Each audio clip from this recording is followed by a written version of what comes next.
안녕하세요. 예수의 비전 선교회 안희한 목사입니다. 각 교단들마다 신학대학들을 두고 있습니다. 신학대학교에서 신학생들을 배출해서 그들이 목회자로서 성장하도록 토양을 마련해 주는 것, 그게 이제 신학대학교의 역할이죠. 옛날에는 학부, 신과대학 중심으로 목회자가 배출이 되었다면 지금 이제 MDB 중심으로 재편이 되긴 했습니다만, 그럼에도 불구하고 학부 신학과는 여전히 중요한 위치를 차지하고 있습니다. 통합교단 같은 경우는 장신대학교를 운영하고 있죠. 합동교단 같은 경우는 총신대학교를 운영하고 있고요. 그 다음에 고신교단은 고신대학교, 기독교에 대한 성결교단은 서울신학대학교, 그 다음에 예수에 대한 성결교단은 이제 성결대학교, 그 다음에 이제 기장에서는 이제 한신대학교, 그 다음에 침례교단에서는 대전 침신대학교, 이런 식으로 이제 대학들을 운영해 가고 있는 겁니다. 근데 대학들 가운데, 특히 신학대학들 가운데도 이제 문제 있는 대학들이 있어요. 자, 예를 들면 이제 한신대학교 같은 경우, 기장교단 자체가 문제가 심각하죠. 거기는 이제 차원금법을 아주 공식적으로 지지하는 교단이잖아요. 그리고 한신대학교 역시 오리엔테이션 때 요가를 한다든지, 또 석탄일 때 신학대학교 앞부분에 부처님이 오신 것을 축하합니다, 이런 현수막을 단다든지 상당히 이제 배교적인 행동을 저지르고 있지 않습니까? 반면에 교수적인 교단, 보수적인 교단, 이 보수적인 신학대학교도 있어요. 총신대학교 같은 대학교가 이제 대표적인 케이스죠. 합동교단, 우리나라에서 상당히 보수적인 교단 아니겠습니까? 그래도 성경의 가치를 지키려고 애를 쓰는 교단, 그렇게 여겨지기도 하고요. 그런데요, 최근에 충격적인 일이 발생을 했습니다. 이 합동교단에서 운영하고 있는 이 총신대학교에서 동성애 동아리가 있었다는 거죠. 실제로 활동을 했었다는 거죠. 이거는 대단한 충격이 아니겠습니다. 아닐 수가 없습니다. 총신대학교 총장이 이재서 총장님이죠. 그동안에 그런 동아리 없다 부인을 해왔었어요. 그런데 실체가 이제 밝혀지고 만 거예요. 뒤늦게 징계를 한 거죠. 저학년 3명은 경징계를 하고, 그 다음에 고학년 2명 중에 1명은 유기정학, 1명은 무기정학 조치를 내린 거예요. 그런데 이제 이런 동아리 없다라고 그동안에 자기 변호하느라고 말을 했던 이재서 총장, 이분의 입지가 이제 상당히 좁아지게 생겼습니다. 관련된 기사 내용을 좀 읽어드릴게요. 총신대학교에 동성애 관련 동아리 실체가 밝혀져 교단과 교계에 충격을 주고 있다. 총신대학교는 동성애 관련 활동 동아리에 소속된 학생 5인을 징계했다고 지난 5일 학교 관계자가 밝혔다. 깡총깡총이라고 이름이 알려진 동아리는 동성애 관련 활동을 해왔다.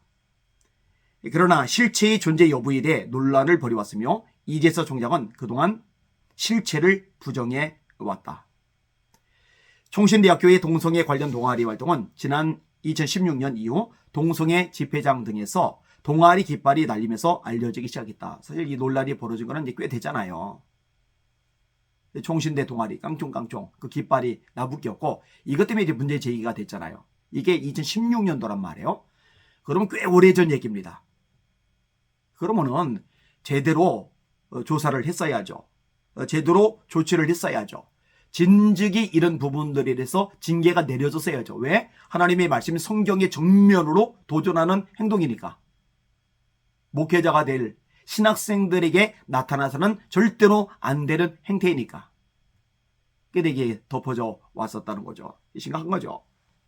깝깝한 거죠.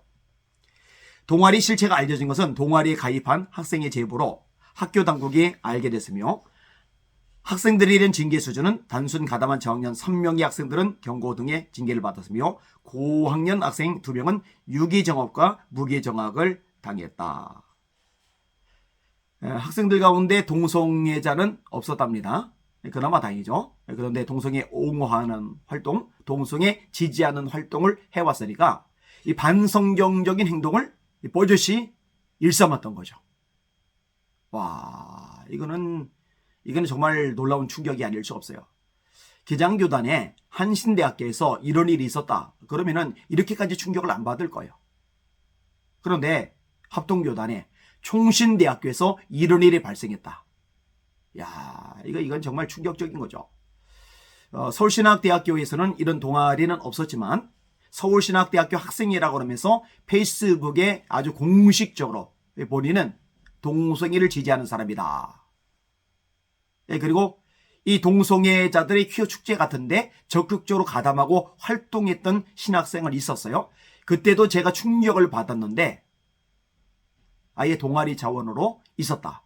이거는 뭐 진짜 말 그대로 멘붕이 올 만큼의 거대한 충격이 될 수밖에 없는 거죠. 세상이 어떻게 돌아가든 시대가 어떻게 달라지든 문화가 어떻게 변질되든 말든 우리 예수 믿는 사람들의 유일한 기준은 하나님의 말씀인 성경입니다. 성경이 가라 하면 가는 거고 성경이 서라 하면 서는 겁니다. 성경이 오른쪽이다 하면 오른쪽이고 성경이 왼쪽이다 하면 왼쪽인 겁니다. 성경이 옳다 하면 옳은 거고 성경이 틀리다 하면 틀린 겁니다. 시대와 상관없이, 문화와 상관없이, 또 정치적인, 이 법적인 어떤 결정과 상관없이 말입니다. 이게 무너져 버리면은 교회는 더 이상 교회라고 할 수가 없게 되는 거죠. 우리 대한민국의 교회들이 미국의 성공회처럼, 미국 성공회처럼 되면 큰일 아니겠어요, 그죠? PCUSA, 미 장로교단처럼 되면 안 되지 않겠어요? 미 연합감리교단처럼 되면 안 되지 않겠어요? 이거 정말 위험신호라고 생각이 됩니다. 신학생들이 나중에 목회자가 될 거잖아요.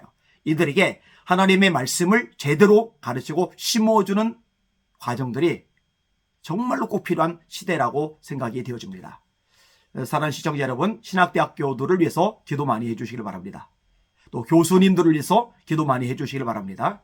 말씀에 바로 선 교수님들, 성령 충만한 교수님들, 하나님의 진리를 위해서 선한 싸움을 기꺼이 싸울 수 있는 교수님들, 그들 밑에서 제대로 배우고 제대로 된 목회자가 되어서 한국교회 살리는 목회자들이 많이 세워져야 되지 않겠습니까? 너무너무 중요한 기도 제목입니다. 함께 기도해 주시기를 주님의 이름으로 부탁을 드립니다. 날마다 주님 바라보고 주님의 이름으로 전진하며 승리합시다. 할렐루야.